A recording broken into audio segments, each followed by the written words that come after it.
Tonight, after pro-Palestine protests on the UT campus resulted in dozens of arrests yesterday, groups are still waiting outside the Travis County Jail for protesters to be released. All but 2 of the 79 people arrested were charged with criminal trespassing, and UT officials say 45 of those people were not affiliated with the university. In a new statement this evening, UT officials say that during yesterday's protests, police confiscated weapons including guns, mallets, and chains. And we'll get to more on that in just a moment. But first, KVUE's Ford Sanders is live at the Travis County Jail, where he's seen more protesters being released tonight. Ford?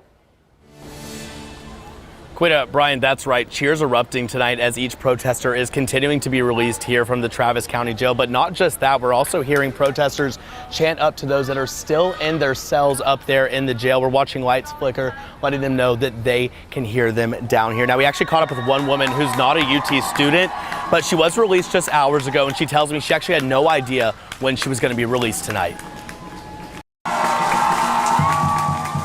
Dozens of protesters released Tuesday night. They put my hands behind my back, the knee on my back, kind of got muddy, and then they told me to stand up and I walked out. Maria Warren Hernandez says that's how an officer took her into custody on the South Lawn Monday. Holding on to each other, and the police just kind of encircled us. Clashes with police at these protests have led to chaos. But Palestinian American students like Adam, who didn't give his last name, say the demonstrations have remained peaceful on their end. We had a Palestine 101. We taught people about, the history of Palestine before occupation. Students like Zach Bernstein, who support Israel, say they have similar goals.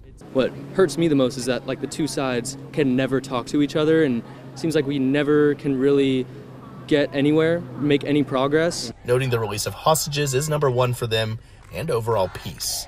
I'm totally down for a two-state solution, and we just want peace in the Middle East and for the Jews to have a safe place to call home.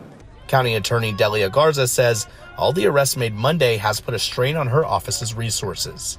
I'm trying to strike a balance here. I'm trying to strike a balance in the concerns that the university has, but also believe firmly that people should have the right to have their voice heard. UT officials have said on Monday protesters were physically and verbally combative with UT staff, but Warren Hernandez says there was no escalation on their end. I haven't seen anything that resembled violence, no plans that resembled that. It's always been about peacefully protesting and making a point to not do anything that could be considered that.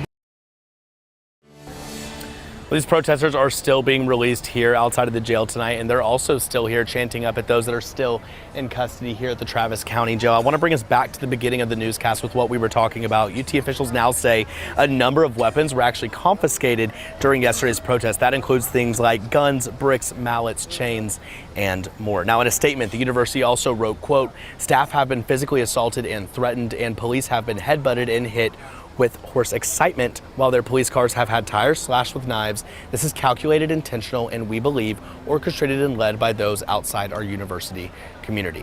Now, we asked for UT for pictures of those weapons that they actually mentioned. They weren't able to show us things like the guns, chains, or mallets, but they did send us these photos of buckets full of concrete chunks they say were placed on campus this morning and last Wednesday. That's when they say they actually found those. Now, we expect protesters to ramp up again tomorrow, protest there on campus. In a statement from the UT Board of Regents today, Chairman Kevin Altife said UT will continue to call on Texas DPS troopers to come help and secure the campus when needed. Live at the Travis County Jail, Ford Sanders, KVUE News.